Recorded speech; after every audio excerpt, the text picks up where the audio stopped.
Shalom. Apa kabar? Yang di rumah apa kabar? Puji Tuhan, tak terasa hampir sudah 2 bulan kita ibadah seperti ini. Kami di pastori ibadah di gereja, bahkan ada beberapa jemaat, dan lebihnya di rumah masing-masing. Itu karena anugerah Tuhan. Dalam kondisi negara, bangsa, dan dunia ini terpapar COVID-19, menyebabkan kita harus begini. Berharap beberapa waktu ke depan keadaan dipulihkan kembali. Baik Bapak Ibu Saudara-saudara yang dikasihi Tuhan Yesus Kristus, mari dapati pembacaan firman Tuhan hari ini dalam Kisah Rasul pasal 17 ayatnya yang ke-29, 30 dan 31. Sekali lagi, Kisah Rasul pasalnya yang ke-17 ayat 29, 30 dan 31. Mari sama-sama bangkit berdiri dan saudara simak dalam Alkitab saudara masing-masing. Saya siap membacakannya bagi saudara semua. Karena kita berasal dari keturunan Allah, kita tidak boleh berpikir bahwa keadaan ilahi sama seperti emas atau perak atau batu, ciptaan kesenian dan keahlian manusia. Dengan tidak memandang lagi zaman kebodohan, maka sekarang Allah memberitakan kepada manusia bahwa di mana-mana semua mereka harus bertobat. Karena Ia telah menetapkan suatu hari pada waktu mana Ia dengan adil akan menghakimi dunia oleh seorang yang telah ditentukannya, sesudah Ia memberikan kepada semua orang suatu bukti tentang hal itu dengan membangkitkan Dia dari antara orang mati. Baik, puji Tuhan, Tuhan Yesus memberkati. Silakan kembali Bapak Ibu Saudara-saudara yang dikasihi oleh Tuhan Yesus Kristus. Saya beri judul khotbah atau sharing hari ini, seruan untuk bertobat. Bapak Ibu Saudara-saudara yang dikasihi oleh Tuhan Yesus Kristus, seruan untuk bertobat yang tertulis dalam ayat 30, dengan tidak memandang zaman kebodohan, maka sekarang Allah memberitakan kepada manusia bahwa di mana-mana semua mereka harus bertobat. Bapak Ibu Saudara-saudara yang dikasihi oleh Tuhan Yesus Kristus, ini terjadi ketika Rasul Paulus setelah dari Tesalonika dan Berea, dan saat dia menyerukan ini dia ada di Athena atau Yunani. Ketika dia ada di Athena, ini dia berjalan berkeliling kota itu dan mendapati kota itu penuh dengan patung-patung yang disembah sebagai dewa. Semua patung-patung itu ada namanya. Ada yang nama Eros. Dan ternyata ketika dia sekeliling, maka dia dapati satu tempat atau satu patung, satu tempat penyembahan tidak punya nama.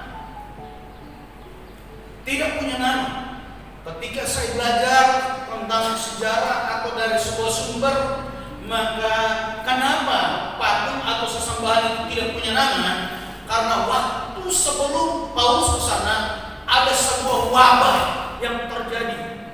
Kalau sekarang barangkali corona, menyebabkan banyak kematian.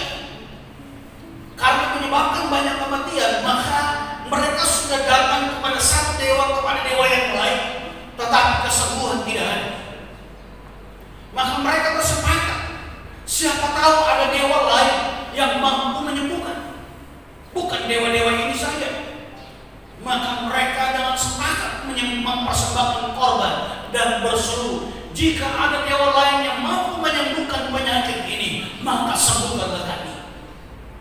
Akhirnya mereka mengalami kesembuhan.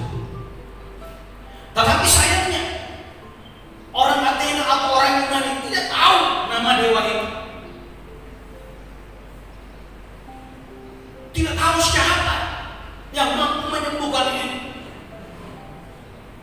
akhirnya mereka tulis kepada dewa yang tidak akan kenal, kepada Tuhan, kepada Allah yang kami tidak kenal. Kesempatan bagi Rasul Paulus menyampaikan firman Tuhan. Dan ketika dia ada di Athena, maka orang-orang datang kepadanya, bersoal jawab dengan dia. Bahkan golongan-golongan Epikuros dan Stoa, golongan-golongan orang-orang pintar, itu datang bersoal jawab dengan dia. Dan dalam bersoal jawab dengan dia, lebih baik kita mau bawa dia. Akhirnya mereka bawa Rasul Paulus ke suatu tempat yang namanya Epikuros, Areopagus. Dibawalah ke tempat itu. Tempat itu seperti sebuah bukit yang sudah disetting sedemikian rupa, yang mereka belajar sedemikian rupa sehingga tempat itu walaupun banyak orang, mereka bisa dengar satu dengan yang lain. Akhirnya Rasul Paulus naik ke mimbar dan menyerukan bertobat bagi orang Yahudi yang ada di Yunani maupun juga penyembah-penyembah berhala yang ada di Athena atau Yunani saat ini. Nah, saudara-saudara yang dikasih oleh Tuhan Yesus Kristus, ketika saya diberi belajar dan saya dapati ayat ini, saya berpikir, wow, ayat ini cuma khusus orang-orang yang ada di Athena. Tetapi ternyata ketika belajar, maka ini pun juga harus terjadi saat ini. Pertobatan itu harus terjadi saat ini. Di mana-mana orang harus bertobat. Kalau saudara baca dalam ayat 30 dalam bahasa dalam terjemahan lama, maka zaman kebodohan itu ditulis zaman jahiliyah. Zaman jahiliyah atau zaman di mana orang tidak peduli. Zaman kebodohan yang ditulis ini bukan berarti orang bodoh tidak tahu tulis menulis, tidak. Orang tidak tahu membaca, tidak. Tetapi zaman kebodohan yang dimaksud oleh Rasul Paulus adalah zaman di mana ada Tuhan, tetapi orang tidak mau kenal Tuhan. Zaman di mana firman Tuhan masih dibebaskan untuk diberitakan, tapi orang tidak peduli. Seperti yang dialami oleh orang-orang Yunani, ada Tuhan menyembuhkan mereka, tapi mereka tidak mau pusing siapa Tuhan itu. Maka mereka tulis kepada Tuhan yang kami tidak kenal. Bukankah saat ini kondisi seperti itu? Di mana-mana gereja masih terbuka dengan bebas. Kesempatan kita diberi untuk ibadah di rumah masing-masing, tapi kita pakai untuk apa? Terkadang di rumah kita hanya santai-santai saja mengerjakan sesuatu yang lain, tidak berdoa, tidak baca firman, tidak bersekutu dengan Tuhan. Atau mungkin kita ibadah online juga, tetapi kita santai, kita sambil makan, kita sambil main HP, main game dan lain sebagainya. Nah, kondisi ini terjadi. Bapak Ibu saudara-saudara yang dikasih oleh Tuhan Yesus Kristus, maka dengarkan baik-baik. Di mana-mana semua orang harus bertobat. Dan seruan ini saya ulangi lagi kembali hari ini, baik bagi jemaat dari Mandonga yang hadir di gereja atau mungkin di rumah masing-masing, atau mungkin ada keluarga saya yang juga ikut nonton, ikut mendengar berita ini. Dengarkan baik, di mana-mana Anda dan saya diserukan supaya bertobat. Apa itu bertobat? Ini yang saya pelajari. Apa itu bertobat? Karena katanya kalau bertobat itu yang penting saya jadi Kristen, yang penting saya bisa ibadah, saya dibaptis selesai, itu bertobat. Tapi ternyata ketika saya belajar dari bahasa aslinya, perjanjian baru, bahasa Yunani, maka ada dua kata yang dipakai untuk menentukan pertobatan itu. Yang pertama, kata Yunani yang dipakai adalah metanoia. Coba ulangi kembali. Lebih keras lagi. Metanoia atau metanoeo. pakai O di belakangnya. Metanoia ini artinya menyesal dan memperbaiki kesalahan. Menyesal dan memperbaiki kesalahan.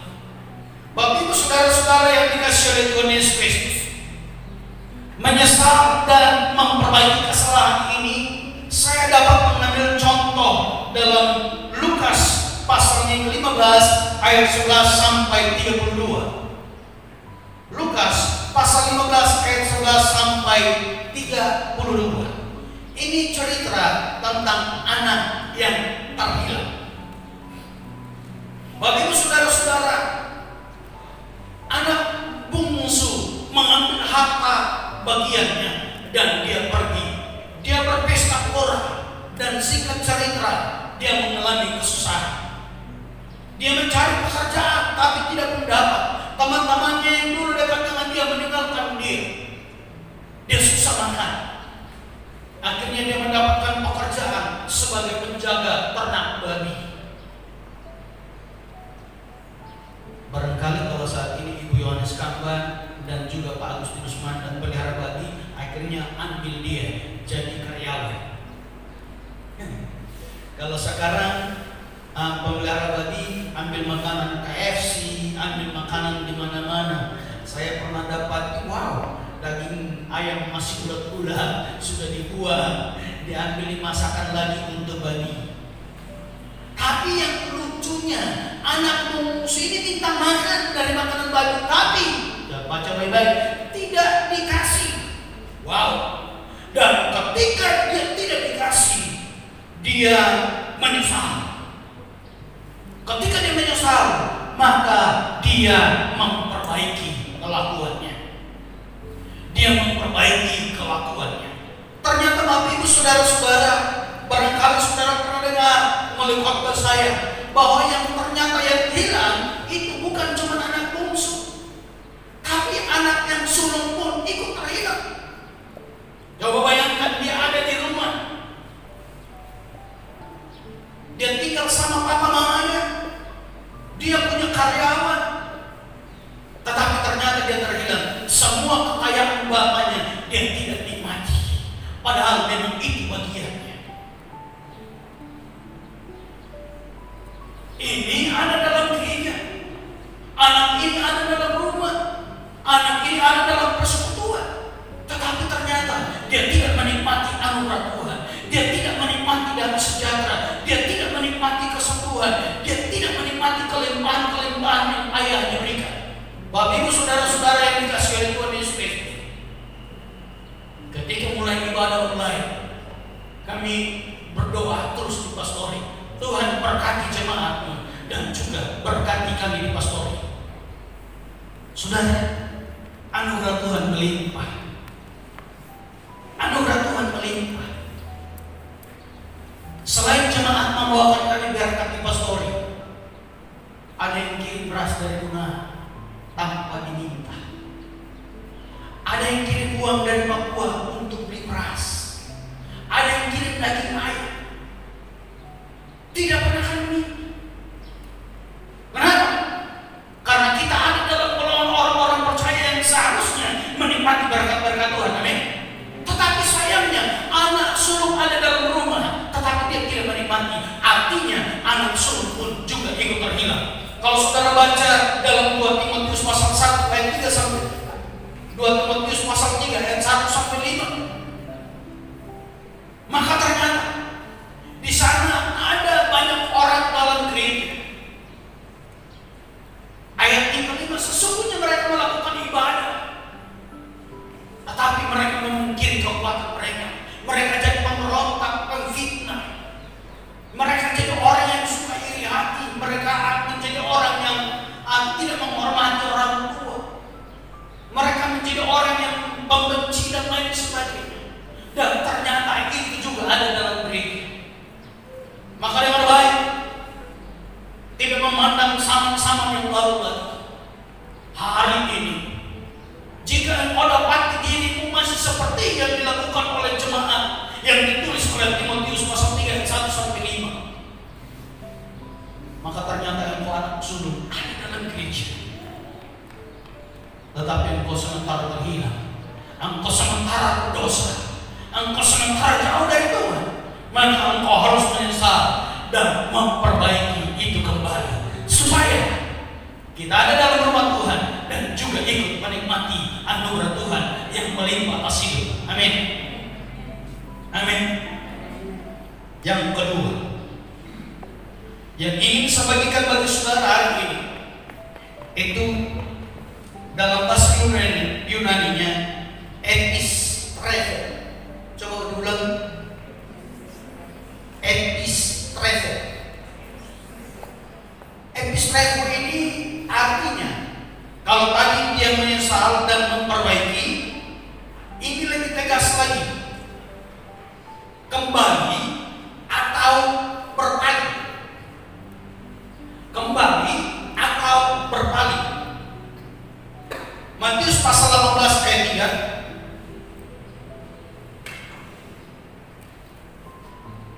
Matius 18 ayat 3 berkata seperti ini. Lalu berkata, aku berkata kepadamu, sesungguhnya jika kamu tidak bertobat dan menjadi seperti anak kecil ini, kamu tidak akan masuk ke dalam kerajaan sorga. Aku berkata kepadamu, sesungguhnya jika kamu tidak bertobat, berbalik atau kembali menjadi seperti anak kecil ini, kamu tidak akan masuk dalam kerajaan sorga. Wow. Coba Tuhan bawa seorang anak kecil ke depan mereka dan bilang kepada murid-murid saat itu, jika engkau yang dewasa, engkau yang tua, tidak menjadi kembali seperti anak kecil ini, maka engkau tidak akan menikmati kerajaan sorga. Ada apa ini? Tuhan ingin kita kembali seperti anak kecil. Saudara yang dikasihi oleh Tuhan Yesus Kristus, saya dikirimi sebuah buku yang ditulis oleh Rick Joyner. Rick Joyner ini dia seorang penulis berdasarkan apa yang dia lihat, maka banyak orang menyebutkan dia itu nabi. Saya sudah kirim ke grup pastori. Jika ada jemaat yang ingin baca, saya bagikan bagi saudara. Saudara, dalam bukunya itu yang judulnya The Vision, ada dua buku yang saya baca beberapa waktu ini. Yang satu lumayan juga memberi pengertian, memberi pandangan tentang masa depan. Contohnya, ditulis buku yang satu ditulis 2018. Itu dia menuliskan 2020 itu akan ada wabah penyakit, yaitu disebut corona, tetapi dia bilang akan ada wabah yang mematikan jutaan atau ribuan orang. Dan 2023 sampai 2025 itu terjadi cloning besar-besaran, sehingga perusahaan-perusahaan orang kaya itu hanya ditangani oleh anak-anak jenius, orang-orang pintar. Jadi mereka ambil sperma orang-orang pintar, orang-orang jenius, dan menggabungkannya atau membuahinya dengan sel telur orang-orang pintar juga. Dan pasti ketika pintar ketemu pintar, maka menghasilkan orang-orang pintar. Wow. Dan selanjutnya ada satu halaman yang menyampaikan bahwa saat ini manusia sementara mempersiapkan diri untuk pergi keluar angkasa ketika bumi ini mengalami masalah dan tidak bisa diselesaikan.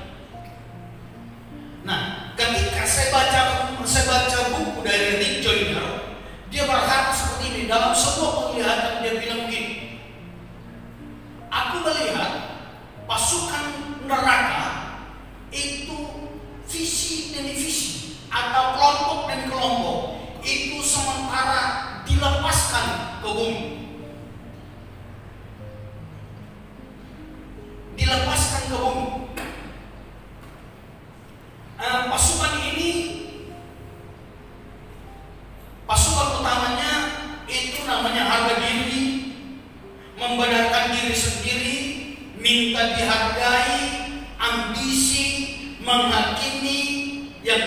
bersalah, iri hati, menuduh.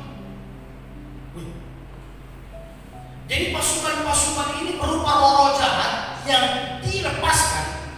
Ini membuat orang iri hati, membuat orang suka membenarkan diri sendiri, mau cari harga diri, mau dihargai, ambisi untuk menyambi sesuatu, sampai hal yang jahat pun dilakukan. Yang penting ambisinya diselesaikan.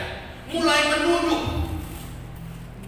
Dan yang lebih ngeri lagi, Bapak Ibu, yang lebih ngeri lagi, dia turun ke bawah. Baru halaman pertama itu saya sudah ngeri baca.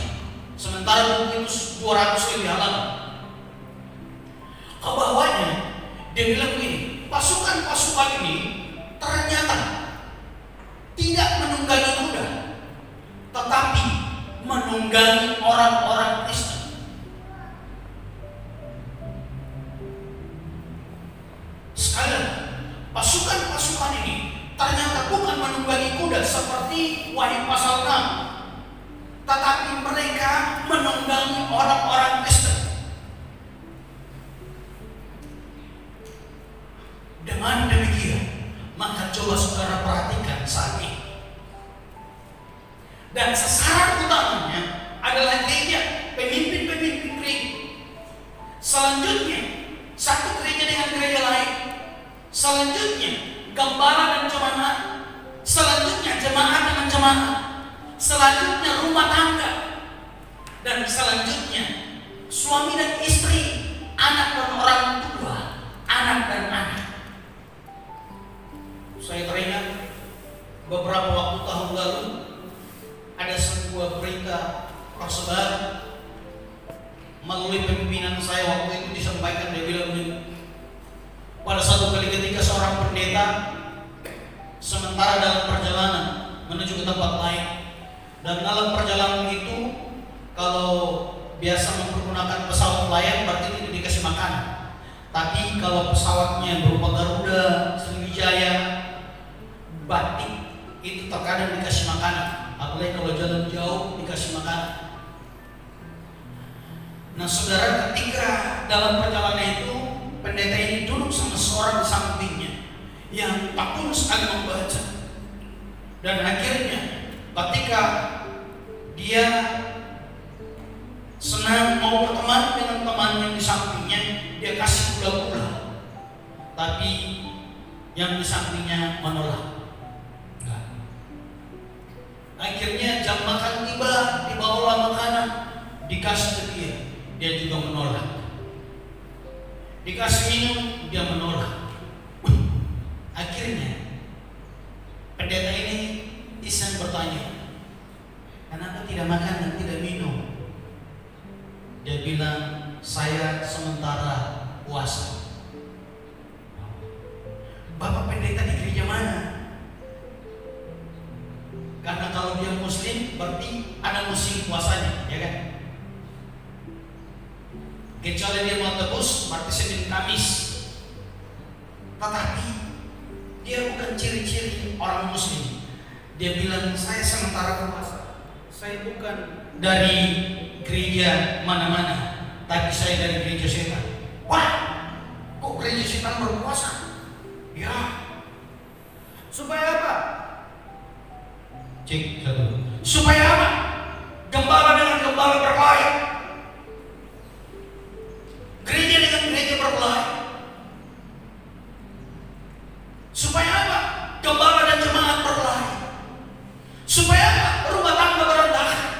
Supaya apa? Anak-anak berontak terhadap orang tua. Dan itu untuk orang Kristen. Saya menyampaikan ini bukan menakut-nakuti saudara, tetapi saya menyampaikan ini mungkin saja kita ada di bagian-bagian itu.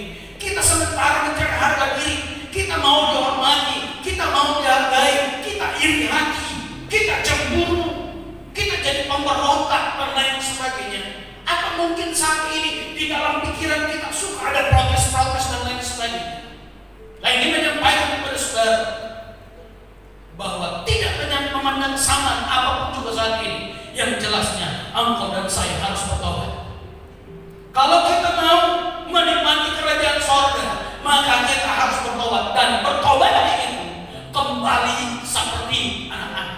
Kenapa kembali seperti anak-anak? Jadi tadi malam ketika belajar, saya jujur saya gelisah. Saya sudah tidur beberapa jam, tapi saya terbangun lagi kurang lebih jam 3 dan saya susah tidur lagi. Kenapa? Karena ini mengganggu pikiran. Kenapa kembali menjadi anak kecil? Ternyata Bapak Ibu saudara-saudara yang dikasihi oleh Tuhan Yesus Kristus, anak kecil tidak menyimpan kesalahan. Orang tua, orang dewasa, terkadang dia kita sampai mati pun juga dia masih ingat. Nanti kita mati, baru kita lihat. Tetapi anak kecil seperti si ini barangkali, ketika dia baku rampas mainan sama temannya, sebentar dia lupakan, dia main kembali. Dia menangis barangkali, dia pikir lapor bapaknya, sebentar dia main kembali. Tapi orang tua walaupun main kembali, walaupun jabat tangan, tetapi pikirannya kurang ajarin orang ini. Dia begini-beginikan saya, dia simpan terus dalam pikirannya, dia simpan terus dalam pikirannya, sampai dia mati pun juga dia tidak mengampuni. Maka inilah yang Tuhan mau, kita berubah kembali, bertobat kembali. Seperti kita masih kecil, kita bisa bebas bergaul dengan siapapun juga, kita bebas bersama-sama dengan siapapun juga, tanpa